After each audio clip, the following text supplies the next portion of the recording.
How's it going, team? It's Motor Migo. I'm a beginner rider on the Honda CRF300L Rally. We're in this empty parking lot right now, working on how to be the seamless rider. Now, what do I mean by seamless? It means riding with flow, meaning we have our gear perfectly set up for our upshifts, downshifts when we accelerate and decelerate. Now, it's going to involve a couple of things. When you're looking to go up to the next gear, the seamless rider isn't going to encounter the jolt of getting into the next stage of the engine. What the seamless rider is going to do is they're going to do methodical application of rolling on the throttle, letting off the clutch, and it's going to be a dance where we're not losing power, we're just making this transition as smooth and methodical as possible. So the seamless rider is going to be really smooth on the bike. What I mean by smooth acceleration is we're going to have our hand nice and neutral on the throttle. We're not going to pre-grip it back or have it too far forward. We want to make it nice and easy. So same thing goes for the clutch lever. Hand nice and easy, neutral.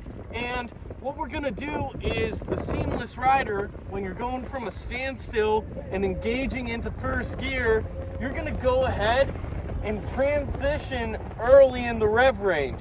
We're going to fully pull in the clutch, lightly roll on the throttle, and we're going to start releasing the clutch nice and controlled as we're providing smooth throttle. Now, we understand that the CRF300L Rally is a single piston fuel injected bike, so for beginners it's almost going to feel like a twitch on and off, but work on being the seamless rider and just finding the throttle range and working the grip. You don't have to turn your wrist too much to get the input you're looking for. Bike in neutral. And what I'm going to do is hands nice and even on the throttle grip. We're just going to work, giving it a little bit of rev. A little bit more. And what you want to do with your throttle grip is you're going to pick a rev and you're just going to keep your grip and stay constant. So if I'm looking to go at 2,000 RPM, I'm just loosening a little bit and I'm staying at that mark. Now if I want to work to 4,000 RPM, I'm turning and I'm keeping my grip where she is. So that's going to help when you guys actually want to roll on the throttle. Go ahead and be even and find the rev range, pick a rev, and try to stay as constant as possible. Let's talk about the next piece, which is the clutch. So the seamless rider is going to pull the clutch in all the way. They're not doing it a half or a third or 2/3. It's a deliberate action that you're saying you want to shift the bike. So what I'm going to do is I'm going to start the bike. I'm going to pull in the clutch all the way. Now with my foot, I'm going to keep my foot on the ball of the peg, and that's always going to be the reference. Now if I want to shift the first gear, I'm going to put my foot up, shift the first, and come back to the peg. Why am I doing that? It's because it's a deliberate action to shift. You don't want your foot just hanging out all day at the peg, because if you're looking to do tight turns, you're going to scrape your boot on the asphalt, and that's not going to work out well for you. So, we're in neutral, first gear, we're in, foot's back. Now we're going to roll the throttle. We're going to give it, and now we're going.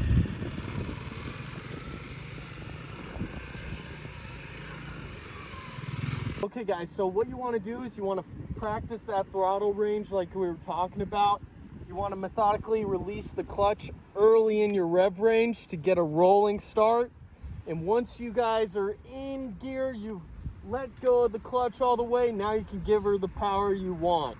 So what you're doing is your left foot's on the peg, your right foot's on the asphalt. This is in first gear, so I'm going to pull in the clutch all the way, start the bike. Now I'm going to start rolling it. Rolling, early transition, now I'm going to throttle.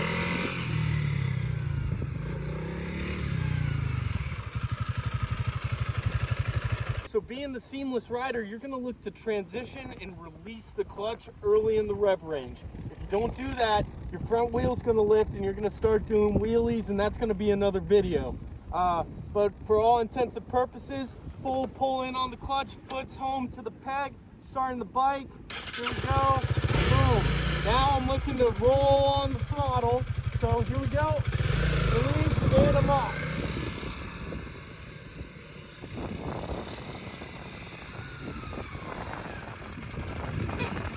Next piece about being the seamless rider is understanding when you're turning, being comfortable in the gear you're in. Go ahead and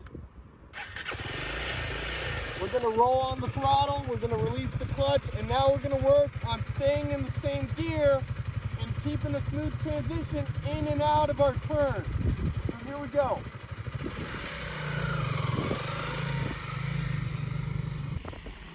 Nice and smooth, stay in gear. Don't get jolted, just stay in gear.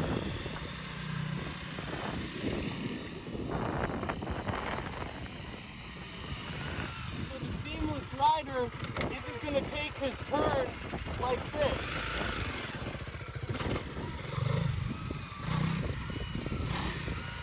It's not going to be a jolt. It's going to be smooth, nice roll on throttle.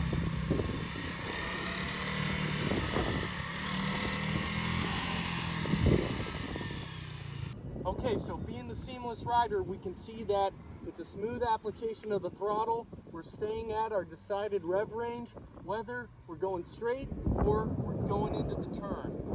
Practicing that and finding that balance is going to be great. Being comfortable in gear and not touching the clutch when you're turning is going to be really good for you guys. Okay, so being the seamless rider, we're not looking to just go from having the bike at a standstill to getting her in first gear. What we're going to do is once we get her nice in first gear, we're going to transition to second gear using the same principle. Once I'm done shifting to first, back to home, I'm deciding, hey, I want to go to second, shift up, back to home, and we're going to roll on the throttle and be nice on the clutch lever so that we're not bumping and jolting between gears. That's what the seamless rider is. You're not going to be slow. You can give her throttle. It's working the magic on the clutch and rolling nice and methodical on your throttle. So I'm gonna go ahead, loop her, and show you guys shifting to second gear. So we're gonna start the bike. Here we go. Okay, roll on throttle, release, out.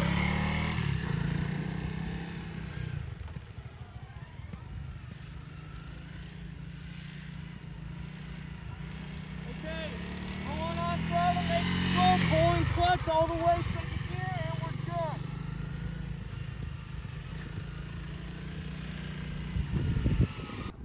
Okay team, so we talked about how we're looking to transition smooth into second gear and maintain a nice even throttle grip where we're not twitching on the controls. It's going to do you a lot of good favors as the seamless rider. So next piece we're going to talk about is downshifting the bike. Now remember, you're always going to deliberately move your foot forward to downshift on the bike while fully pulling in your clutch. Once you're done with the action, you're going to look to release. Don't have the clutch pulled in halfway. You want to be very deliberate in your actions.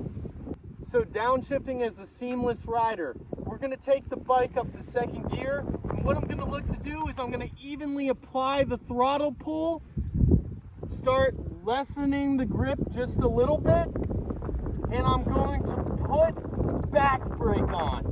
So same principle goes as we're upshifting, you want to do it for your back brake. So I'm engaging and then I'm disengaging. So I'm actually not using the front brake because what I'm looking to do is I'm not looking to fully stop.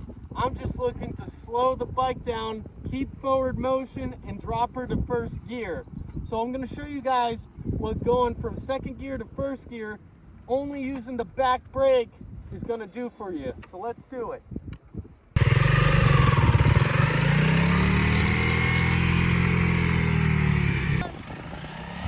Second gear, pull the clutch, put your back brake on, downshift first.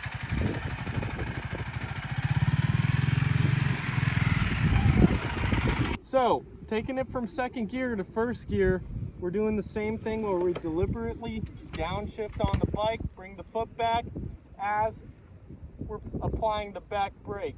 Now, your clutch, again, is the most important piece to all this. So I'm just gonna go ahead and do some leaves around and practice my acceleration and deceleration while not being jolted on the bike. So let's get to it. Nice smooth application. Foots on the peg so I don't get caught on the asphalt. Looking ahead always. Upshifting. Second gear. Oh, I want to go to first. Downshift, back brake. Looking ahead. Holding the clutch. All right, I want to go to second. We're going to go ahead. Hold the clutch in. Here we go. Second gear.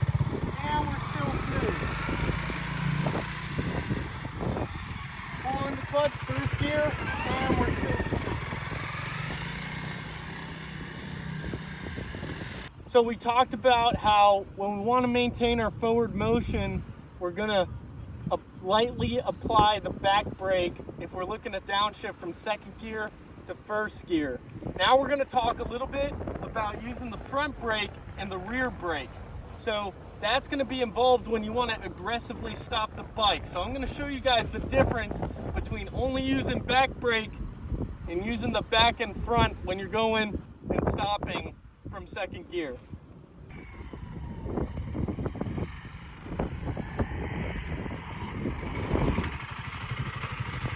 So the back brake, again, is typically used for your stability. The front brake is really going to be giving you that stopping force when you're going in a straight line. Now, I like to use back brake when I'm looking to slow down and go into the turn. So I'll show you guys what that looks like.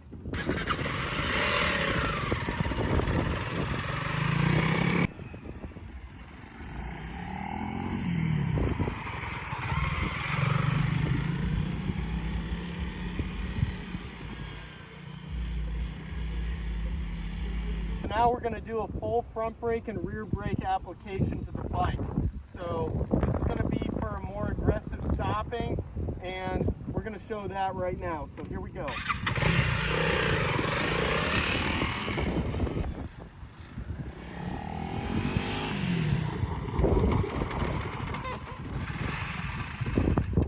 So you can stop a lot faster when you do the front and the rear brake. So the third brake element that's going to help you be the seamless rider is mastering the engine braking on the bike. So if you're looking to slow down, you're going to go ahead and come off the throttle, pull in the clutch all the way, slow down a little bit, start downshift, and then you're going to start releasing the clutch back, and that's going to slow the bike down. It's a great element when you're deciding to be the seamless rider. You're not touching the brakes, you're coasting, and you're deliberately planning your speed. So here we go.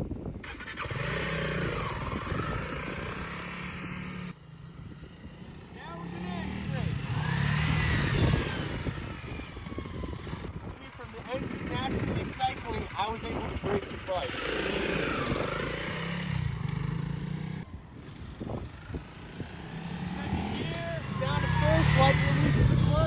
Okay guys, so we talked about the rear brake, we talked about our front brake for more aggressive slowing down the bike, and then we talked about engine braking, which is the most particular part to master when you're looking to be the seamless rider. Now a great exercise is going to be doing this pole drill, where we're going to start at the very end of the light pole. We're going to give throttle, roll on nice and smooth, power through. We're going to aggressively stop at the second light pole and turn around the light pole, carrying our power through, and then come into this one and doing the same thing. So it's kind of a light pole leapfrog drill. So let's get to it.